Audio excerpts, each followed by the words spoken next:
which just isn't personal style. We have no taste. All being sold lies about authentic style and how to build a realistic wardrobe. The way it retrains your brain to be like, see it, want it, buy it. You're not even really thinking about the outfit as a whole. You're not looking at it holistically. You're not looking at, again, like my wheelhouse, like the elements of style. We're starting to see a lot of people bucking against what they see on social media, and they're starting to express more individuality in what they're wearing and in their style.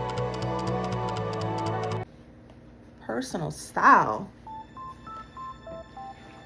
No one has personal style.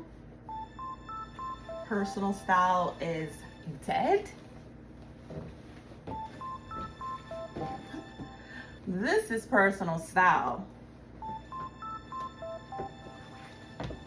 This is personal style. Follow me for more inspiration.